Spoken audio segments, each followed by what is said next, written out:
Good day, dear listeners. Steve Preda here with the Management Blueprint podcast. And my guest today is Aki Balogh, the co-founder and president of MarketMuse, an AI-powered content intelligence and strategy platform, and DLC.link, a tech company allowing Bitcoin holders to earn a yield on their Bitcoin while maintaining full ownership. Aki, welcome to the show. Thanks for having me. Great to have you here. And, you're the first one who's going to talk about Bitcoin on this show, even though we are 140 episodes in. So I'm super excited to get my feet wet, the podcast feet wet, podcast pod, I guess, wet into the crypto world. So how did you become an entrepreneur, and why did you choose marketing content and crypto as your fields? What attracted you to these fields? Yeah, so I think I might have even inherited a gene from my grandfather to be an entrepreneur. My first business, quote unquote, was I was selling jokes when I was 7 years old for a quarter. And of course, it was like, it really started off as a joke. But then at 14, I started a Hungarian film club with my mom. Then at 15, I started a small business. 16 or actually 18, then I started a European conference series at University of Michigan. I started another couple of clubs, a technology club for BBAs, et cetera, et cetera. And so I've always just been doing kind of side projects and side hustles. Many years after that, I was at a venture fund, OpenView Venture Partners in Boston, looking at $5 to $20 million investments for tech companies. And basically just the founder of the fund pulled me aside and he's like, hey, I like you, but you shouldn't be here. You should be building a company. You can do venture and investing later. Just learn how to actually build a company. And next thing I know, I was starting MarketMuse, where I was looking to bring AI to marketing, did that for 8 years, and then passed that on to CEO Chuck, who succeeded me, and then started this new project where we're enabling utility for Bitcoin. So I would say it's a little bit of, always being entrepreneurial and then always trying to follow technology that can make, I would think, the biggest impact on the world. Yeah, that's fascinating. Actually, Chuck Frydenborg, he was a guest on this podcast about 60 episodes or so ago. So he definitely was a very interesting guest, and we talked about MarketMuse and how you use AI to power content. But this is not the topic today. We're going to talk about your second business, or at least your follow-up business, probably not the second, maybe the 12th, I don't know.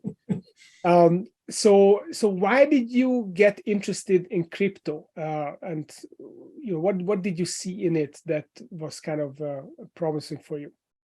Yeah. I had actually heard of Bitcoin in 2011 when I was in San Francisco, but I actually didn't do anything about it. I have, like a lot of people have my kind of early crypto sob story of, I had some amount of money and I could have put it in Bitcoin, but instead I put it into myself, which in hindsight, might have not netted the return otherwise. So I didn't get into it because of the tremendous upswings we saw. I got into it because, and this is actually another Hungarian connection. Steve was born in Hungary. I am from Hungary also. Not everybody in crypto is from Hungary, but one of the potential founder, one of the people who is rumored to be Satoshi is a Hungarian, Nick Szabo.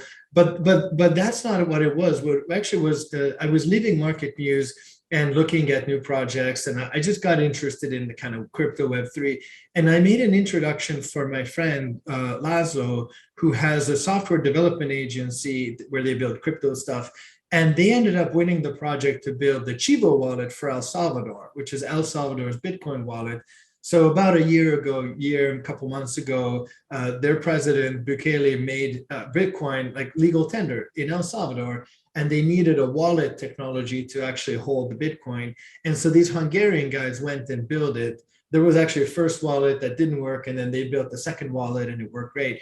And what I saw is when they launched the wallet, it had 250,000 daily active users, right from launch.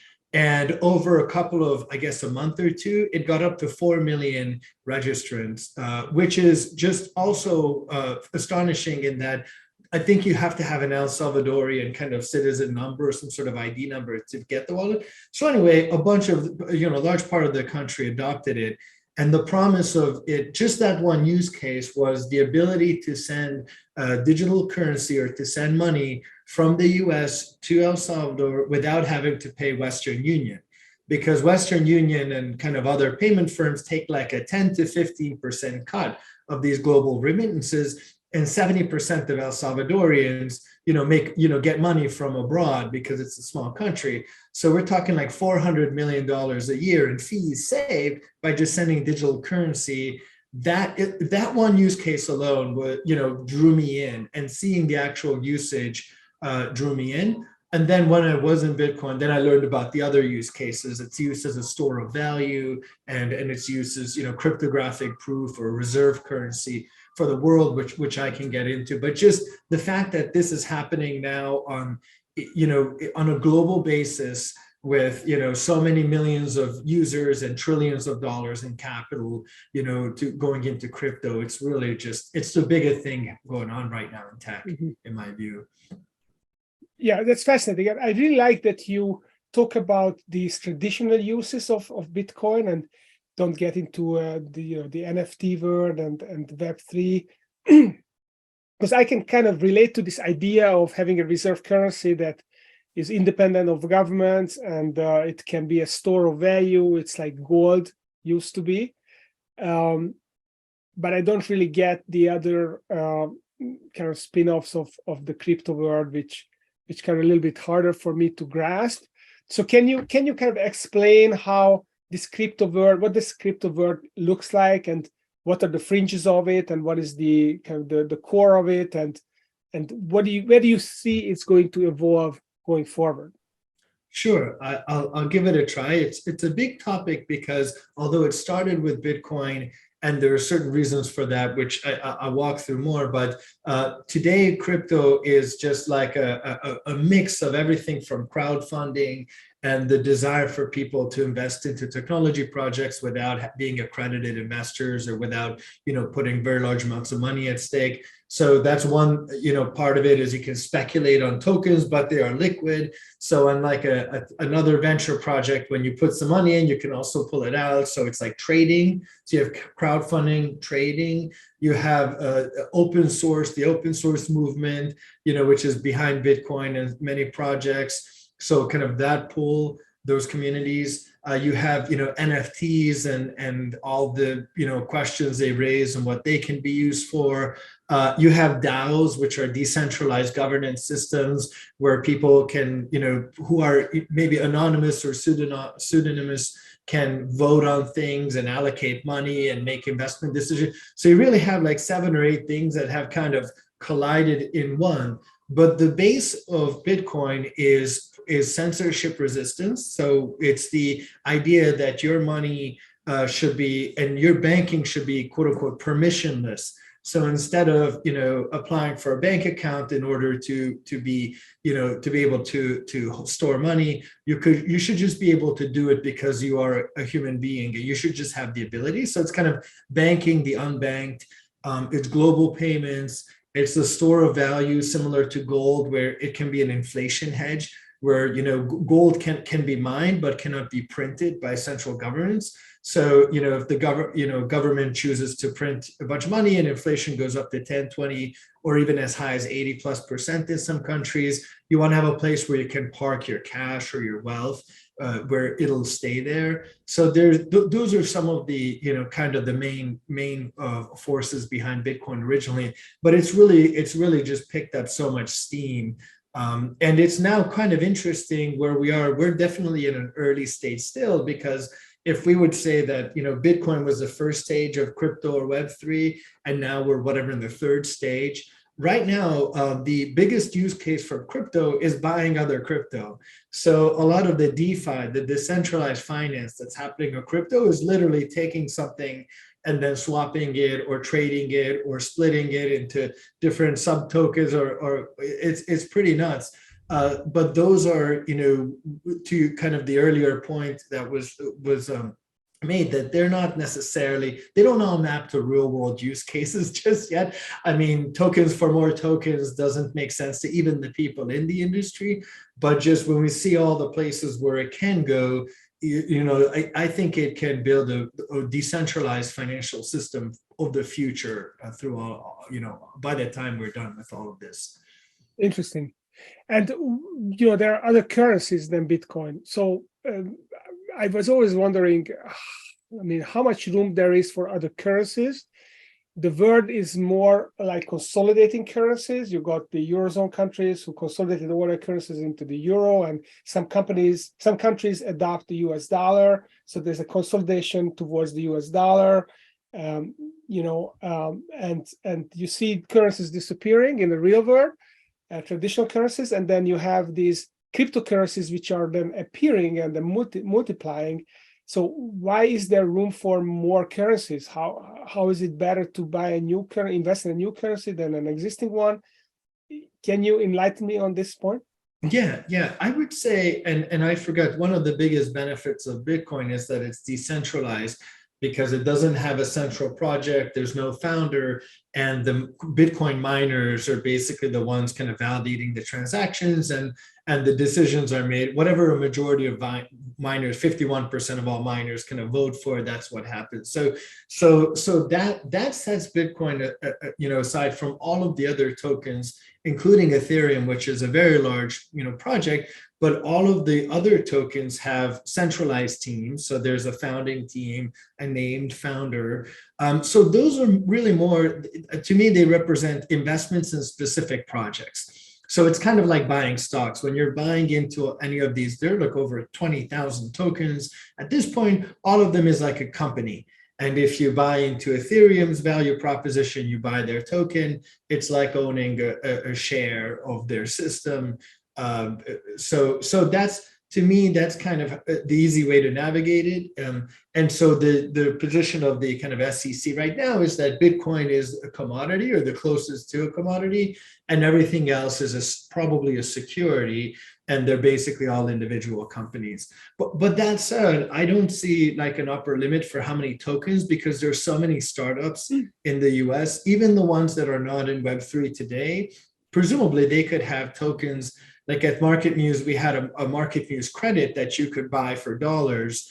What if we had a MarketMuse token? I'm not saying we need to do that at this point, but future projects could actually be token denominated if it helps them, as well. It does make things a bit more complicated, and it might be kind of curtailed if the SEC starts calling everything a security. Then you actually are not going to want to necessarily do that. But that's kind of the current state, is you have 20,000 individual, projects that you can speculate on.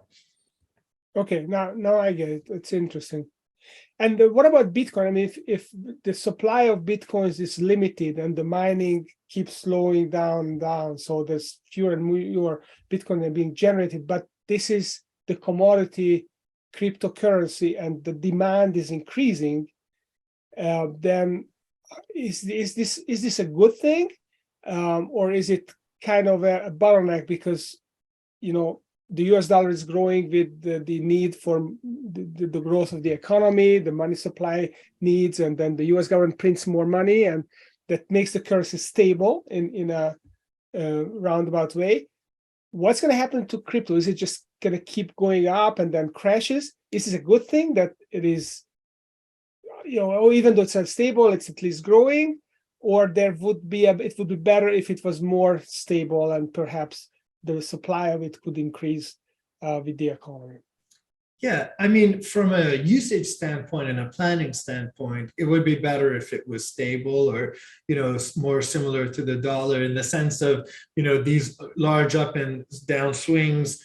We haven't never done this kind of experiment before in the world. It's basically creating a new type of gold, a digital gold where, gold is mined and Bitcoin is mined and the supply is kind of fixed and so on. So it does have a predictable monetary policy. So one Bitcoin always equals one Bitcoin when you're in the Bitcoin land. But then when you're trying to use it as a global reserve, it is problematic if the reserve goes away. El Salvador actually saw that because they had to write off about 100 million in their Bitcoin assets because of just the recent crash that happened this year, but caused by Web3 projects.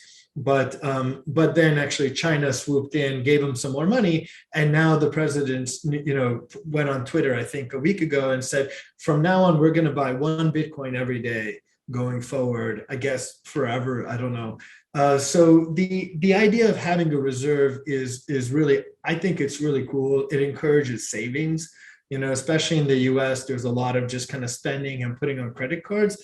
Now you have an easy way to save and put money into something where, one Bitcoin will always equal one Bitcoin in the future, with the idea that as adoption increases, obviously the US denomination of that Bitcoin is going to go up. So then that's where people get either, really excited or really afraid or just sick of the volatility. But I think to answer your question, as we kind of get more adoption, I think it'll level off and it'll just, get to a more stable, it'll always have some volatility, but it should become more, more stable in the future. But I'll put it this way, if, it is an attractive, it seems like an attractive place to park wealth.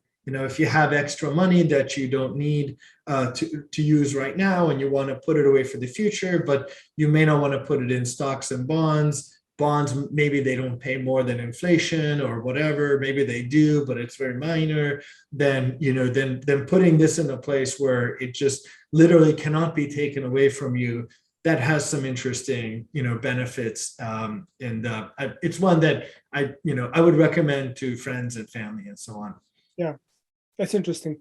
So just thinking about what could be the impact on economic policy if that gets a wider adoption. Essentially, wouldn't that remove the power of the government to actually manage the economy and economic growth? And could we be looking at big fluctuations in the economy and have another Great Depression? Because when the gold's price going up and down, it can really create some gyrations in the economy as well, couldn't it? I'm sure that has been a source of monetary policy before. I would actually kind of separate it. I had to kind of, when I was getting into Bitcoin, living in the US, I was thinking from a US centric view. And I guess the first thing I would say is I think the dollar, which is the world's reserve currency, I think the dollar is fantastic and frankly, more useful in more ways, right? You can use it as a medium of exchange. You can buy things. The dollar is today still very strong. And I think Bitcoin is, to some extent, it's about the Fed printing money. And there was a lot of money printed recently and kind of, that definitely hurts. But that is even, I would say, like a moderate use case. I think this will be extremely useful in places in Africa and South America, where literally we have, situations like in Argentina, where there have been three massive devaluations. The Federal Reserve was stolen by the prime minister to where everybody lost their deposits because the government had to claim everyone's bank deposits. I mean, that's the kind of really horrible behavior that, people want to insure against. And then also, of course, the kind of willy-nilly printing of money also is just, it's a nice use case. It's like a nice to have. But if you're in a country where either you don't have access to dollars or you do, but you have to go through banks and jump through hoops, this is kind of an alternative to that. And that will keep people honest. Would the amount of Bitcoin, let's say, or all that crypto, be large enough to kind of swing markets tremendously? It's possible, but it's such a small percent of gold and derivatives and so on. So for example, the total derivatives market is $1 quadrillion. It's $1,000 trillion in kind of notional derivative contract value. Crypto is like, at the moment, it's like $1 trillion total. I forget the amount of gold, but I want to say it's like 60 or something trillion. So it's still just a small fraction. And basically I guess the core kind of principle of anything built in the blockchain is that it's open source, ideally, or almost all these things are, and it's on a blockchain that cannot be controlled by anyone. And so it really kind of ferrets out corruption, which is really kind of the goal of all of this, is to give people the power to, or empower them to own their assets and make it resistant to people stealing it from them, even if those people are government people. Mm-hmm. And I guess there are enough miners so that they cannot be consolidated.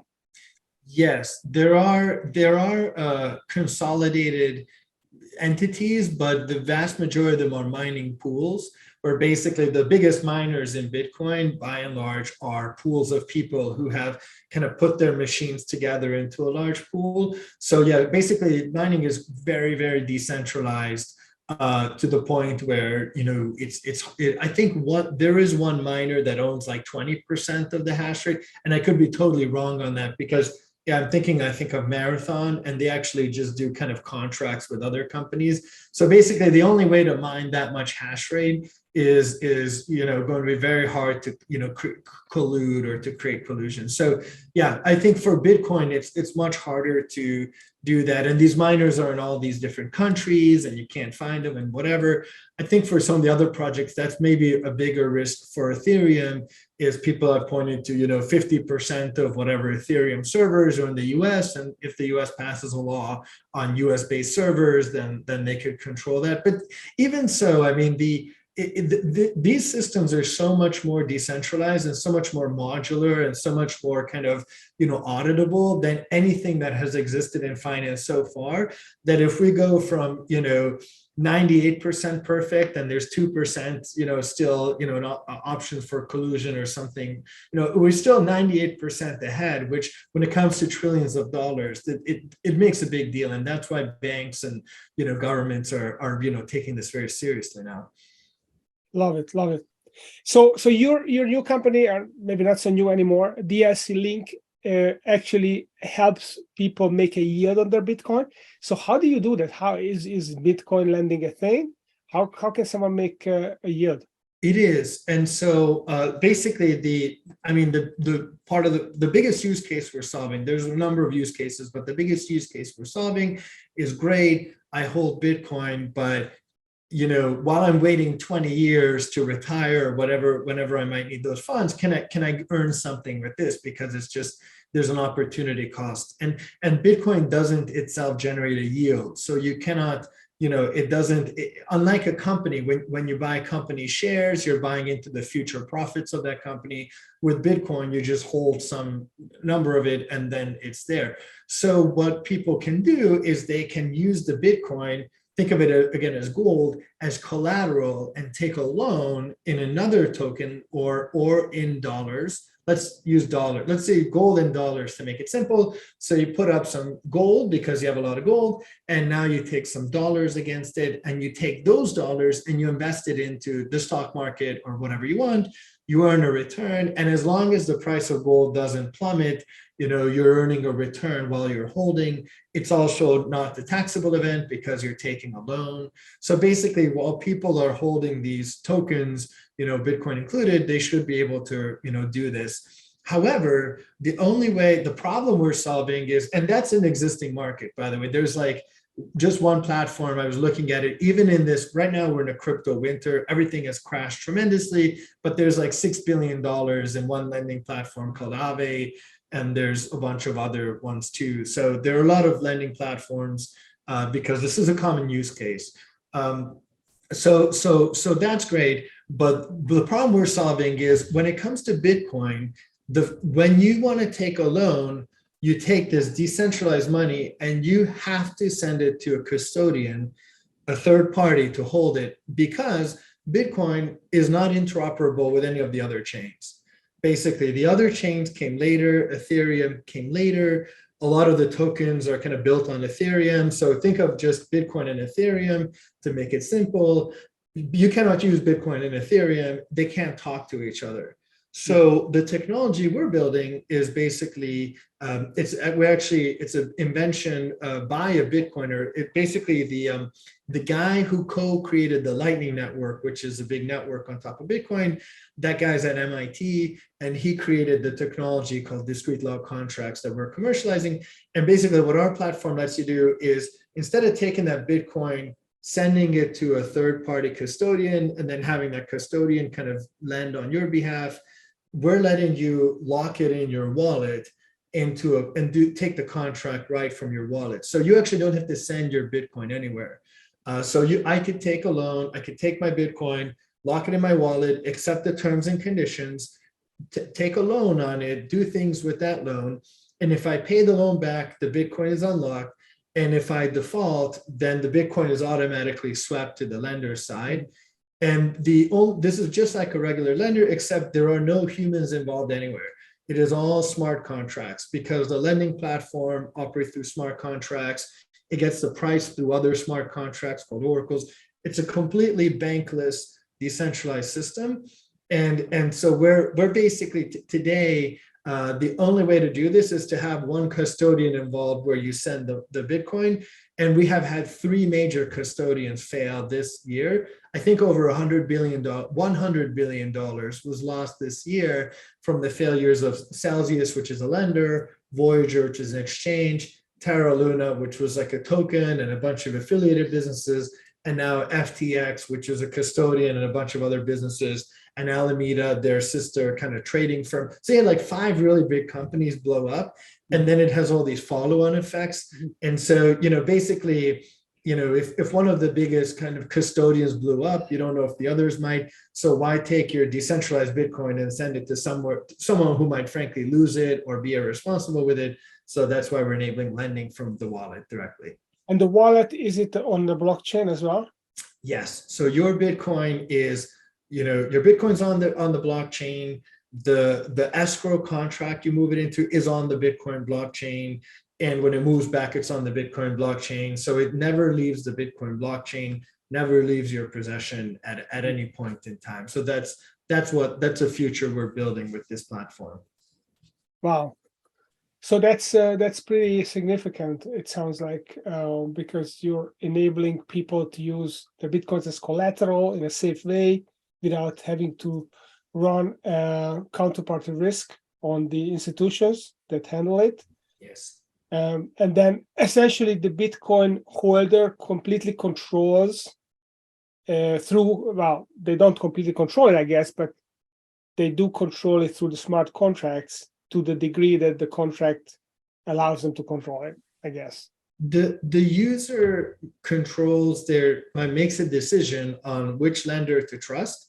And then when the lender presents the contract, they have to sign that contract. And so just like a lending kind of contract, here's the amount you're putting up, here's what you're getting, and then here are the terms of liquidation, or yada, yada, the interest rate you're paying, and you sign that contract in your wallet as the user. From there on, it's completely out of your hands.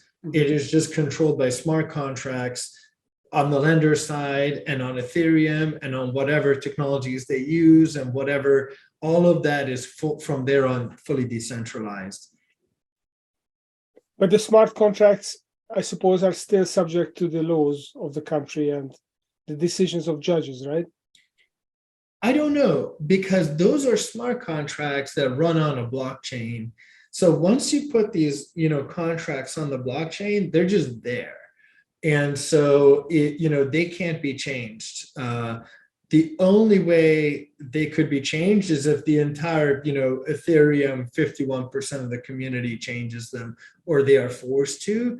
But that probably, even if something like that, something huge like that were to happen, it probably wouldn't influence your loan. So it is kind of immutable. It's out there. So if you let's kind of maybe walk through this, because it's interesting. If you take a loan and then your country decides for some reason that you can't take that loan, that's Yeah, that's too bad. It's on the chain. It's that cannot be influenced by yeah. I mean, the country could arrest you as a person, I guess, for taking that loan. But if they make a law after, you took the loan, if you were legally able to take that loan, then it's just out there. Then if you've taken a loan with certain terms or whatever, and and it's going to be, whatever, repaid in 100 years, then then 100 years later, that smart contract will unlock, or whatever, conditions you put on it. So yeah, that's I'm pretty sure it could not be just changed once it's on the blockchain. So let's say I default, take out a loan, or let's say I have Bitcoin, I use it as collateral, I make a loan through smart contracts, someone borrows that money, they default on it. What if they default in other way than paying the interest and the principal? Let's say they become insolvent, and that can be a default under the loan, right? Or they maybe they reorganize themselves, which was not allowed by the loan terms. So who enforces those defaults that are not super simple, like a loan repayment? Or then maybe in a smart contract, the only default is the non-payment of the loan. You cannot have other default events. Yeah, in this case, you cannot, because the nature of a crypto loan is very limited, because it's a collateralized loan. So basically, you're just saying, here's twice as, here's $100,000 worth of Bitcoin. I can take up to $50,000, and it's secured by the presence of the collateral. There's no credit check. There's no driver's license. You don't have to even be a person. It's just the amount of money or tokens that shows that, makes eligible. So there are no other kind of covenants possible. If the lender let's say goes out of business, and this is where I actually haven't really gotten this question before, but it's a great question, is what happens if the lender disappears? Well, their code is still running on the blockchain. But there's an administration, and some of it take over their wallet, I guess. And yes, so that's what it is. Yeah, the private keys to the wallet are the things securing it. So let's say you lose your keys, or keys are stolen, then somebody else now has those keys. So the keys that you use to access the blockchain, those can shift around. So a court could decide that the lender now is something else, or whatever, part of the government, and now if they get your keys, then they will have access to it. Yeah. But even then, the logic itself is embedded into the smart contract. So all they would get is that loan instrument, but they couldn't change the rate or something on you. Yeah, I got it. Very fascinating. So I think you got into a little bit of a rabbit hole. I hope the listeners were able to follow the discussion. But there's a lot more to it, obviously. So if our listeners would like to learn more, where can they go? How can they learn more about DLC.link? Give us some places where we can explore further. Sure. Our website is DLC.link. On Twitter, it's DLC_link. My name is just on Twitter at Aki Balogh, just my first and last name. Those are probably the best places to start. We have YouTube channel, we have a Discord, yada yada. But yeah, probably Twitter is actually the best place to kind of read about us. Fantastic. So definitely check out Aki Balogh, the co-founder and president of MarketMuse, as well as the founder of DLC.link, which allows it creates these Bitcoin wallets that allows you to fully control your Bitcoin, make money with it, and so on, opening new avenues for Bitcoin investors. And if you enjoyed that show, then I recommend that you check out the transcript, which is on mbppod.com, like management blueprint, mbppod.com. You can find the show notes, you can find previous episodes, future episodes there. And if you'd like to explore a custom business operating system that allows you to grow your business, take it to the next level, to the top of the mountain, then check out my website, stevepreda.com as well. So Aki, it was great having you on the show. Thanks for coming and sharing your very state-of-the-art knowledge about the crypto world. And everyone have a great day. Thank you.